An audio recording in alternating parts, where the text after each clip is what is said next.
Hope you guys had a good weekend. Happy June, halfway through the year. Welcome, welcome, welcome.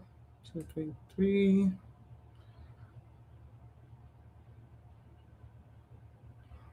Good morning. Good morning, sexy Cher. Hulk. Good morning. Happy new month. Um, Sign of it. Good morning, Raymond. How's everyone doing? Hope you guys having a great start of your day. My name is Aisha Chidole.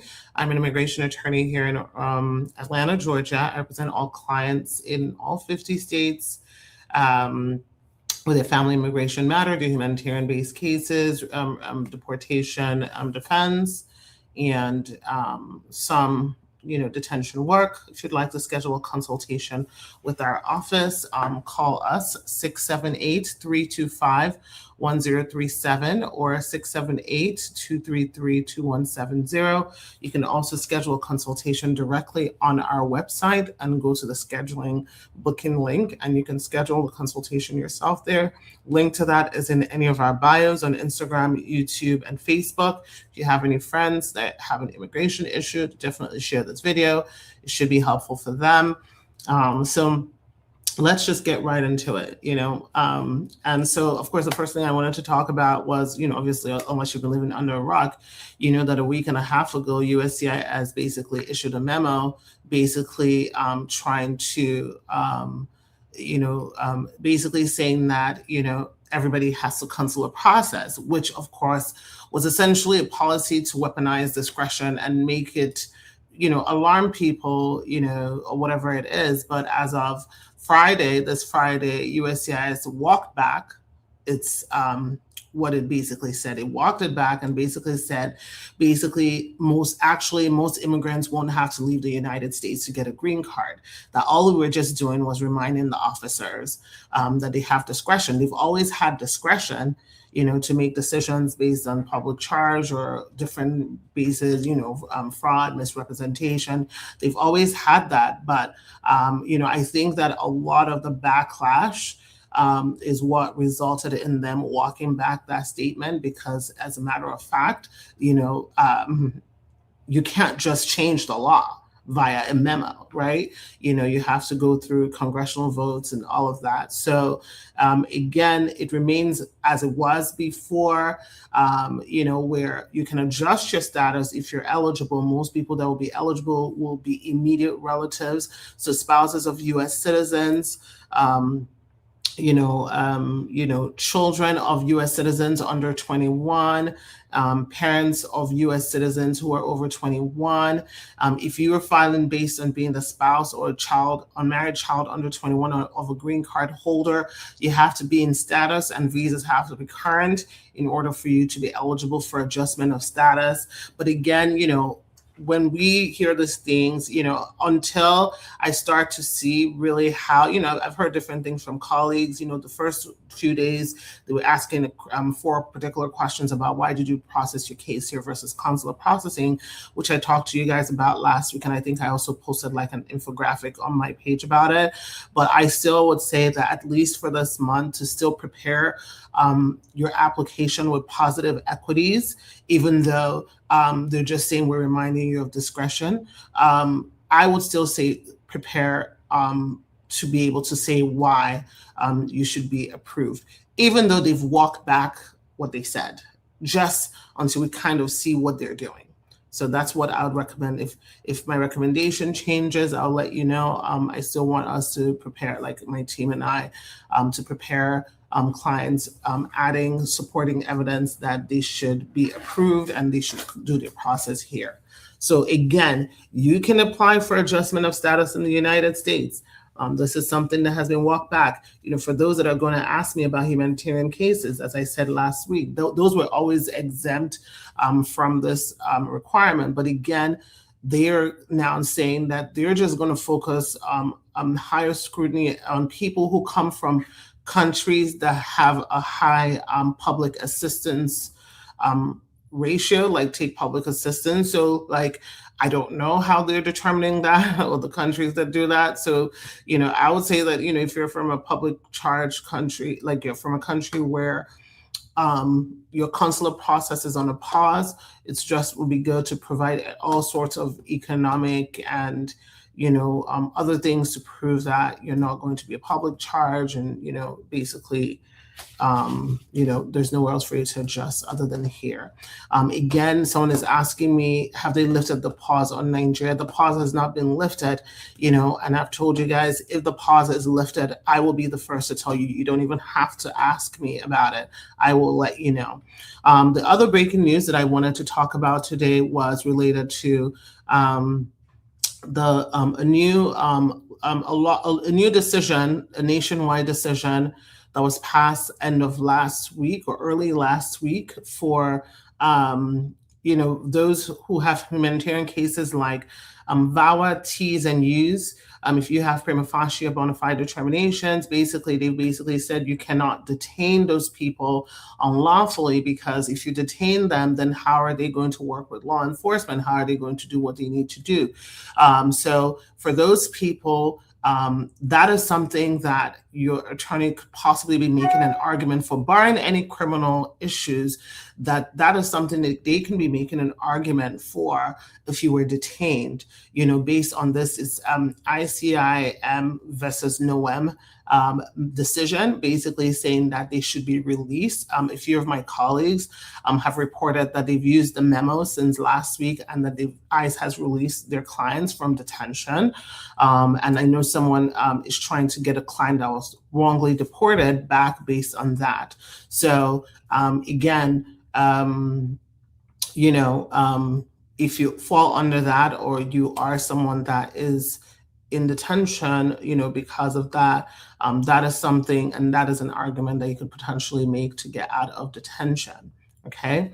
Someone is asking, so let me go in here and answer some questions. Good morning. My VAWA case is pending. However, I did all 3 biometrics. Can I fly domestic to Panama City or South Carolina without really knowing your immigration situation? Do you have a work permit? Do you have a valid driver's ID, license, real ID and stuff? I can't really tell you whether you should be traveling or not. A prima facie biometrics is not what approves you for traveling. My VAWA was submitted by a notary 4 years ago. No evidence was presented, but I got a lawyer who refiled it. Will it take long for a decision? Honestly, VAWA cases are taking a long time. Quite frankly, I feel like in the last month, everything has taken a long time. There's no process that's fast, because even with this adjustment of status, first of all, it's like pause it, let them do fingerprints, pause it, let them consular process. Now don't pause it. So basically, just prepare that you're going to be delayed. It's as simple as that. You just have to prepare that your case may take longer than normal. It doesn't mean that your case is not going through the process, but that's just the system we're dealing with, where things are taking longer than others. 4 years for a VAWA case now in 2026 is normal. It's not unusual. There used to be a time where it would be 2 years or whatever it is, but there's a lot of scrutiny, an extra review being done on this case types, and, the volume or the sheer volume of it, they've changed locations. So there's a lot, of things that might be causing it, including everything that this administration is doing. So if you already have a lawyer and the lawyer has already submitted it, I would say just wait and see what happens. Also, again, some things that you want to take into consideration, it also depends on, what else was I going to say? Well, the VAWA part should be approved regardless of your country, because we're seeing I-130s approved, although technically one could argue that the I-130s are for the US citizens. So, but 4 years is a normal time. Anyway, okay, so let's see what else we have. Blue Trillions, thank you. I'm doing good. When you submit requests, evidence, proof of I-130, how long can you wait to hear back from them? There is no published timeline. It's whenever your officer gets back to you. There's no published timeline for requests for evidence. Depending on your case type, if you've passed the processing time for your case type, then you can maybe do an inquiry to see what the situation is, when you can get a decision on your case. Again, all of this, when there was no pause versus ban versus this, it's easier to say, okay, this should be moving. But a lot of people, if you're not telling me where your country is from, I'm giving you very generic information unless you schedule a consultation with me and talk about your own specific case. But some people, depending on the country you're from and what you're waiting on the request for, that might be what is causing your delay. Because remember, there's certain countries that have a delayed adjudication because they're reviewing, their cases with extra scrutiny. So without knowing that, it's really hard to be able to tell you for sure. But again, if you want personal consultation about your specific case, for us to look and see, well, what is it that they're asking you for? How long ago did you file, all of that? Schedule a consultation. My number is right there, 678-325-1037. It's also scrolling through the ticker. Okay, let's see what else we got here.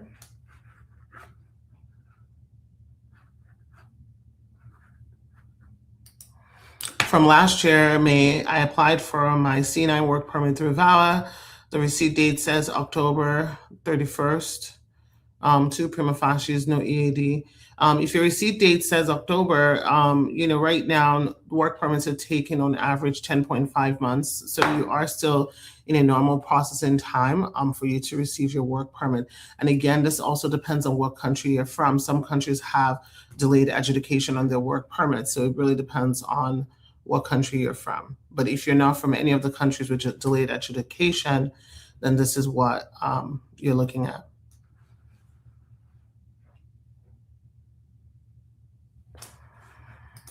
Fatu on Facebook says, I'm from Gambia. I'm on a partial ban. I have a pending DACA and AOS. What are my options? Nothing's happening in my case. Your options, unfortunately, are to just wait. So they are still processing these cases. If you are from those partial ban countries that from consular processing within the US, they have a delayed adjudication on those cases. So they are releasing them in sprinkles,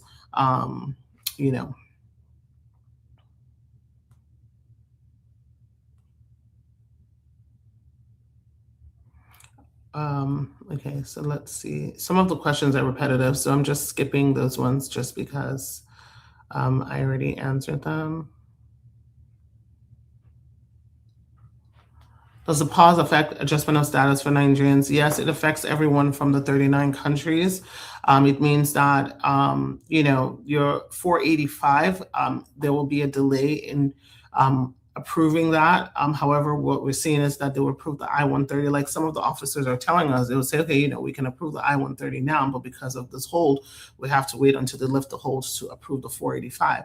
So, when you see that I post some of the I-130 approvals from our clients who are married to Nigerians, that's the I-130 approved, and we're just waiting for the hold to go, to be lifted, or the pause to be fully lifted for them to approve the 485. But they are scheduling them now all for interviews because remember, if you guys recall, in January, once they first of all issued these things, a lot of them had to reschedule or cancel the interviews, but now they are rescheduling them again, doing the interviews, and then they will make the decision on the ones they can make a decision on, which is, like the I-130, or if you're filing an I-129F. And I did tell you guys, I will update you guys on sort of what I'm seeing on the consulate side, meaning if you're outside Nigeria. So I'm seeing a mixed bag. Some countries are doing what they call administrative hold, like Jamaica. They've done administrative hold based on the proclamation of the pause, saying we can't make a decision because of the hold. And some countries will do a denial, like on the consulate in Nigeria has done a denial. And this is another colleague of mine who had one in Nigeria telling me, like, our own clients, we've not yet seen any decision yet from our clients in Nigeria, but this is just using two examples where one person has a ban and one person has a hold. Because in Jamaica, it's not a ban that they have, it's a hold that they have, or rather a pause, whereas Nigeria is part of the partial ban. So with the partial ban, a colleague of mine, her client in Nigeria got the denial based on the partial ban. And so the one in Jamaica based on the hold or the pause, and it's so confusing, hold, pause, ban. So I can imagine how confusing it is for you guys. That person got an administrative hold. So I'm applying to remove conditions of my green card. Can I submit the application at any time, or is there a specific window in which I should submit any documents? This is a really good question, and types of questions I love to see because it allows me to educate everybody on here. If you have a 2-year conditional green card, you will be filing an I-751 at the 2-year expiration of that 2-year green card to remove conditions in your green card. The earliest that you can file if you're filing with your spouse is at the 90-day mark. So 2 years, so 1 year and 9 months. So once you've hit 1 year and 9 months, you can file between that date to the day that your green card expires to ask to remove the conditions of your green card. If you were filing based on any waiver ground, you can apply as soon as that event occurs. So if you're doing a waiver based on divorce, death, abuse, extreme hardship, you can file as soon as that you become eligible for that. And sometimes that could be, before the 2 year expires, or sometimes, your spouse maybe didn't file for you, and it's after the 2 years, meaning a late filing is permissible as long as you explain why you're filing late. We've had a client who, to be fair, this was actually in the first Trump's administration, where he didn't know that he didn't have a green card. Like when he came to us for citizenship, and we're like, well, you've not removed the conditions in your green card. And he was 12 years late. We ultimately ended up filing and getting his conditions removed, as well as getting his citizenship for him. So sometimes, that happens. In this current Trump administration, even though this is the requirement that, it can be a late filing and it's permissible, if you can file on time, just to reduce any potential issues of getting an NTA, file on time. And then one thing I would say, especially for those of you who had interview bypasses, so like if you did a marriage-based case and you got a 2-year green card that was bypassed, like they didn't do your interview, expect them to basically have a tough interview to just go over again your marriage-based case to make sure that they approved you appropriately. Okay. Can I apply for Real ID with the work permit and prima facie? What you're going to have to do is you're going to have to look at your DMV and what the requirement is. Most will not allow with a prima facie because that's state specific what it provides. But you want to check what the Real ID requirement is. But for most people, the work permits should be fine. But again, check your state and the DMV in your state.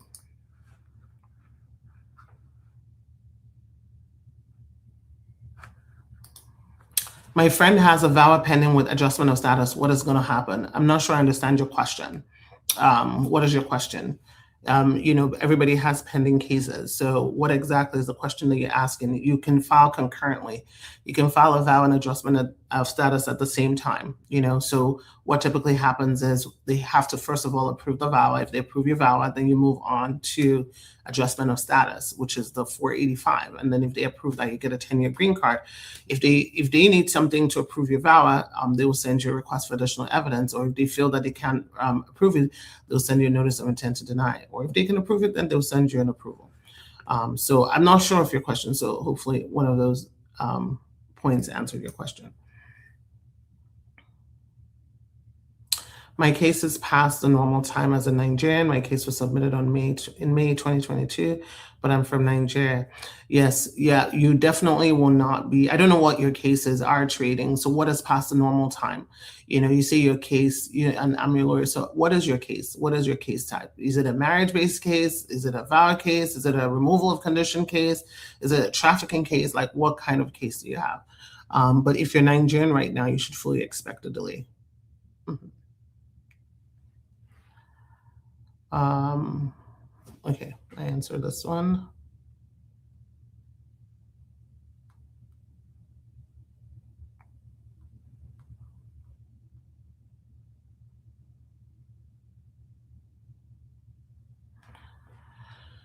As a petitioner, can you request to go before immigration court?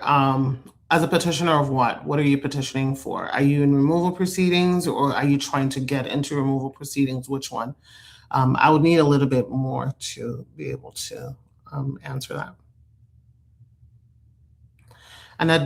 Someone is asking what is an administrative hold? It means that your case is on hold. They can't make a decision on your case. So earlier how I talked about, like at the Jamaican consulate where instead of making a decision, because of that visa pause, they put the case on administrative hold. That's what it means. And, if your case is on administrative hold, you just want to make sure that once a year, depending on the situation and how long this pause continues, that you just remind them that you still plan to use, your I-130 and take advantage of this, that you're just waiting for them to lift that. Okay, so Tinash, you're saying your son is an administrative hold in Ghana. Yes, Ghana is one of the countries with the pauses, not the ban, the pauses, and that's most likely why he's on administrative hold.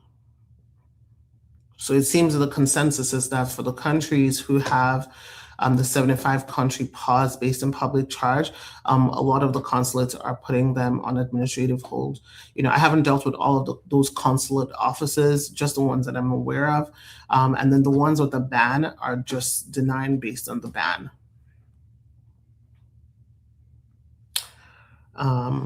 Someone's asking what factors are considered positive or discretionary.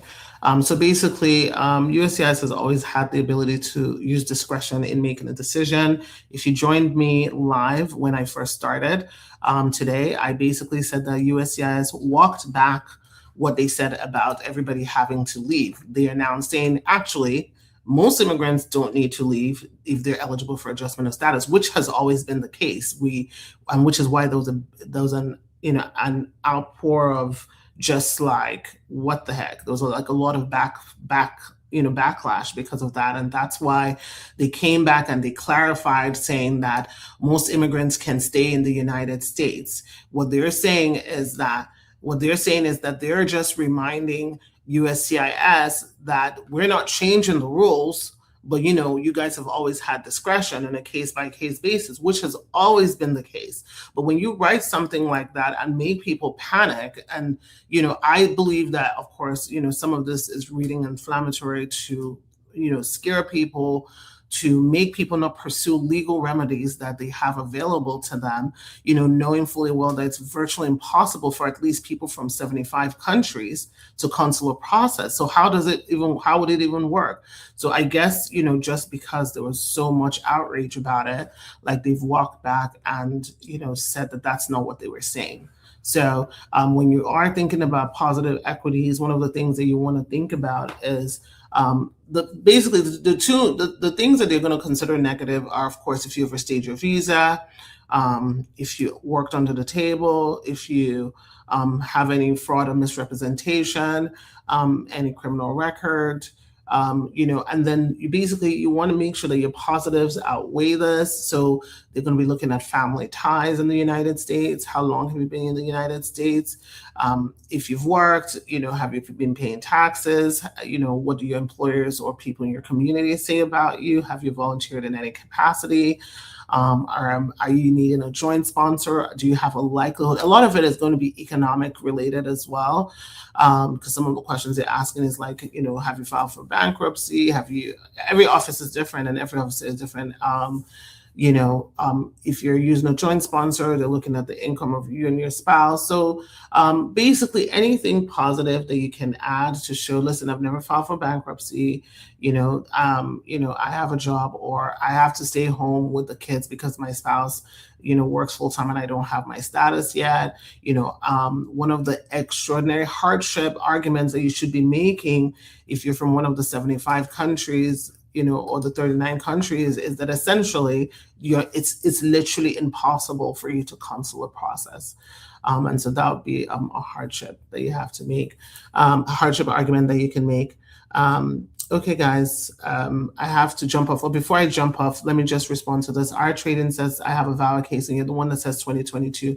You're very much still in a normal timeline. Even if you're Nigerian and you do have a delay, adjudicative hold in your case. But if you filed in 2022 and you're 4 years within, that's what's normal right now. And I talked about that earlier. That's completely normal. And can a T visa be filed concurrently with the marriage-based case? The answer is no. What you're trying to say is, can you have two different cases? You can have a T visa case and you can also have a marriage-based case, but you cannot file the two of them together if that's the question that you're asking. All right, guys, I hope you have a good day, and I will talk to you guys tomorrow at 10 o'clock. If you need to schedule a consultation instead of asking random questions here for a friend or a friend. Schedule a consultation so we can talk about your particular immigration history.